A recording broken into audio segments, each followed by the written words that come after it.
வணக்கம், என் பேர் செந்தில். நான் ராம்சேஸ் கிராப் சயின்ஸ் பிரைவேட் லிமிடெட்ல இடுக்கி டிஸ்ட்ரிக்ட்ல ஃபீல்ட் ஸ்டாஃபா ஒர்க் பண்ணிட்டு இருக்கேன். இன்னைக்கு நம்ம பார்க்க போற ப்ராடக்ட் பார்த்தோம்னா ஓக்சியாண்ட், ராம்சேஸ் கம்பெனியோட ஓக்சியன் ப்ராடக்ட் பத்தி நீங்க பார்க்க போறோம்.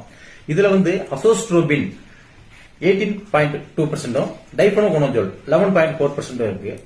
இது ஃபங்கல், பிசேரியன், கிளம்ராட் இதுக்கெல்லாம் ஒரு நல்ல ரெமெடி. இப்ப நல்ல மழை வந்துட்டு இருக்கு. இந்த டயத்துல ஃபங்கல் பிரச்சனை உங்களுக்கு நிறைய வந்துட்டு இருக்கு. முக்கியமா இந்த இலையில பாத்தீங்கன்னா, இந்த பாத்தீங்களா இலையில நம்ம இந்த ப்ராடக்ட் பத்தி பாக்குறதுக்கு முன்னாடி நம்ம போட்டோ சிந்தசிஸ் அதை கொஞ்சம் நம்ம தெரிஞ்சுக்கணும்.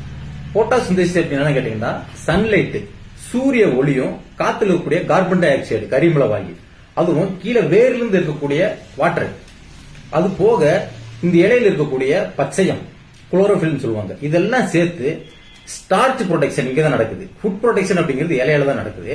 ரெண்டாவது இலையில தான் உங்களுக்கு கார்பன் டை ஆக்சைடை நம்ம அப்சர்வ் பண்ணிட்டு ஆக்சிஜனை வெளியே விடுது. இந்த ப்ராசஸ் இலையில தான் நடக்குது. இப்ப இந்த ஏரியால பாத்தீங்கன்னா, இந்த ஏரியால குளோரோஃபில் இருக்காது.